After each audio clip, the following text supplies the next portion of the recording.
Bienvenue sur Africa 24 dans cette nouvelle édition du Non-Stop Info. Voici les titres. Le Maroc a accueilli ce lundi 25 mars à Marrakech la conférence ministérielle africaine sur l'appui de l'Union africaine au processus politique des Nations Unies sur le différend régional au sujet du Sahara marocain. Une quarantaine de ministres ont répondu présents à l'invitation de leur homologue marocain Nasser Bourita.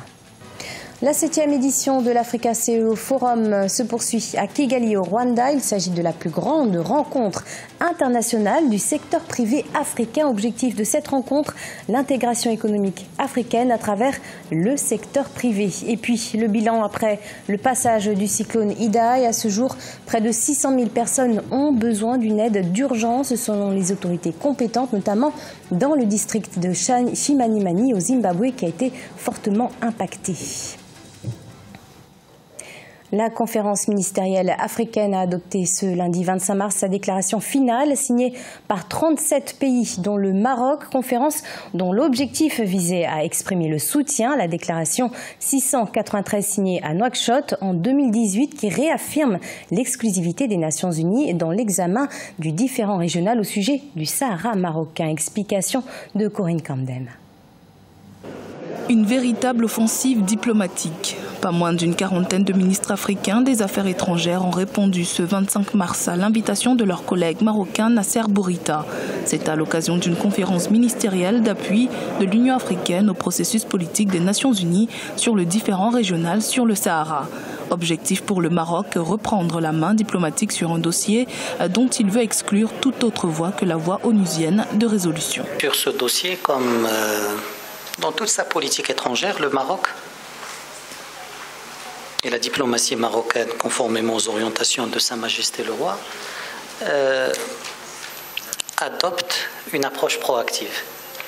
Nous pensons que le monde d'aujourd'hui, dans tous les domaines, nécessite une diplomatie proactive et non pas une diplomatie qui favorise le statu quo. Et donc, si vous suivez l'action diplomatique marocaine, les actions de Sa Majesté le Roi à l'international, vous allez remarquer que le Maroc est pour une démarche vertueuse, positive, et non pas vers une action qui consolide le statu quo, qui va vers le pourrissement et vers l'approche négative. Cette conférence qui intervient après les différentes tables rondes de Genève, dont la dernière s'est tenue le 5 décembre 2018 avec la participation d'une délégation algérienne, vise à rassembler et à fédérer un grand nombre de pays africains autour de la ligne diplomatique du Maroc. Un objectif atteint au vu du nombre important d'États africains à la conférence de ce 25 mars à Marrakech. Au regard de la participation et des déclarations que nous avons vues, il y a un soutien pour la résolution pacifique de ces différends sur la base de la résolution qui a été prise à Nouakchott, la 693, et qui permet donc aux Nations Unies de conduire ce processus à son terme. Je pense que cela est assez important et la réaffirmation de ce principe aujourd'hui ici est la volonté exprimée par l'ensemble des délégations pour que ce processus soit mené à son terme. Cette conférence donc, qui s'inscrit dans ce processus est pour nous une bonne occasion de réaffirmer cette conviction, de réaffirmer cet appui à la résolution du différend sur le Sahara marocain. Donc il nous a paru utile, opportun d'être là, non seulement de réaffirmer notre appui, mais aussi de concourir à toutes les réflexions utiles en la matière. En réaffirmant sa volonté d'inscrire la résolution du différend régional sur le Sahara dans le strict et exclusif cadre de l'ONU, appuyé par l'Union africaine, le Maroc entend mobiliser la communauté internationale vers son objectif final, accorder non une indépendance au territoire sahraoui, mais une forme d'autonomie sous la souveraineté totale et exclusive du royaume chérifien. L'agence UEMOA Titre a officiellement lancé ce lundi à Dakar un programme de certification des acteurs du marché financier de l'Union monétaire ouest-africaine, dénommé programme Sisi UEMOA. Cette norme reconnue au niveau international vise à améliorer l'employabilité des acteurs du marché financier régional. Les précisions d'Eogracias Podo. Pour un bon fonctionnement du marché des titres publics au sein de l'espace économique et monétaire ouest-africain, l'agence régionale UMOA Titres, avec le soutien de la Banque centrale des États de l'Afrique de l'Ouest et d'autres partenaires, a lancé lundi 25 mars 2019 un programme de certification des acteurs du marché financier. Cette certification obéit à 3 principes. Le premier principe, c'est le savoir-faire. Donc c'est un renforcement de capacité. Le second principe, c'est le maintien de ce savoir-faire-là. Et le troisième pilier, c'est l'intégrité. L'intégrité de l'ensemble des actions qu'ils prennent et l'ensemble des actions qu'ils peuvent prendre pour le compte de leurs clients. C'est là aussi quelque chose de très important et qui va augmenter la résilience de notre marché. Le programme CSI UMOA est composé de 2 modules, à savoir un module initial sur les fondamentaux en services financiers et un module avancé sur les marchés obligataires. Déjà opérationnel, 10 premiers candidats aspirant à un haut niveau de compétences ont obtenu leur certification. Nous avons été formés avec un institut qui est un label international mondial. Ça veut dire que les formateurs qui viennent d'être certifiés peuvent intervenir dans toutes ces juridictions à travers le monde.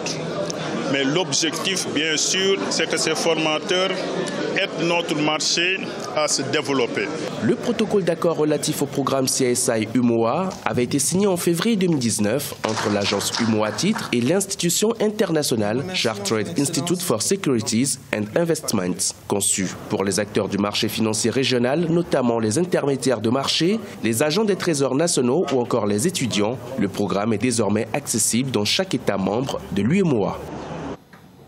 La 7e édition du CEO Africa Forum se poursuit ce mercredi 27 mars à Kigali, au Rwanda. Des chefs d'entreprise, mais aussi des chefs de gouvernement et d'État sont présents à la plus grande rencontre internationale du secteur privé africain. Ils réfléchissent à la mise en œuvre de la zone de libre-échange, la ZLEC, créée il y a 1 an. Les précisions fraternes d'Akei Senga, notre correspondant à Kigali. Ils sont plus de 1500 personnalités du monde des affaires, des décideurs politiques et des partenaires de développement rassemblés à Kigali pour l'Africa CEO Forum qui s'est ouvert ce 25 mars 2019. Pendant 2 jours, ces experts vont discuter du rôle du secteur privé dans l'intégration économique de l'Afrique, laquelle ne serait pas réalisable sans la mise en œuvre de l'accord sur la zone de libre-échange continentale, selon le président rwandais Paul Kagame. 1 year ago, in this very room, il y a 1 an, 44 pays ont adhéré à la zone de libre-échange continentale africaine et d'autres l'ont fait depuis. De manière tout aussi importante, le protocole sur la libre circulation des personnes a été également adopté. La zone de libre-échange continentale est sur le point d'entrer en vigueur. Il ne nous reste qu'une seule ratification. Cependant, comme nous le savons, c'est là que commence le vrai travail. Lors de ce forum, une trentaine d'entreprises présenteront des projets d'investissement dont la valeur est estimée à 700 millions de dollars dans les secteurs de croissance prometteurs comme la technologie de l'information, l'agroalimentaire et l'énergie. Depuis que nous avons lancé ce forum, nous avons connecté plus de 5000 dirigeants d'entreprises à travers le continent depuis 2012 et aujourd'hui nous sommes ici avec une plus grande ambition, celle de donner aux acteurs du secteur privé les moyens de devenir de vrais ambassadeurs de l'intégration économique africaine et faire en sorte que l'accord de la zone de libre-échange continentale devienne une réalité. Quelques chefs d'État prennent part à ce forum, notamment le président Faure Gnassingbé du Togo et Félix Tshisekedi de la République démocratique du Congo. Une quarantaine de sessions et de panels de discussion sont prévus sous différents thèmes, entre autres le rôle de la femme dans les prises de décision sur le continent. Près de 170 milliards de dollars par an, c'est le montant que requiert le continent pour financer ses infrastructures. Un déficit en financement qui pénalise fortement les pays africains selon la Commission économique pour l'Afrique. Celle-ci préconise donc une augmentation des recettes publiques de 12 à 20%. Explication Corinne Kamse-Fehem. Selon la Commission économique pour l'Afrique, organe spécialisé des Nations Unies, les besoins de financement en infrastructures sur le continent sont compris entre 130 et 170 milliards de dollars par an. Or, la Banque africaine de développement constate que le continent ne réussit à mobiliser qu'un peu moins de la moitié de ses fonds. Un déficit de financement qui constitue un obstacle majeur à l'amélioration des capacités de production dans tous les secteurs. L'Afrique a un déficit de financement énorme et croissant face à ses besoins de développement. À un niveau plus global, pour que l'Afrique puisse réaliser le programme 2030, les besoins de financement supplémentaires se situent entre 614 et 638 milliards de dollars par an. tandis que les besoins de financement supplémentaires pour réaliser le programme 2030 dans les pays à faible revenu et les pays à revenus intermédiaires inférieurs s'élèvent à 1,2 milliard de dollars par an. Cela représente environ 11% du PIB entre 2015 et 2030. Pour les experts, les pays africains pourraient accroître les recettes publiques de 12 à 20% du produit intérieur brut en adoptant une politique budgétaire appropriée qui repose sur la taxation de certains secteurs et l'optimisation des recettes fiscales.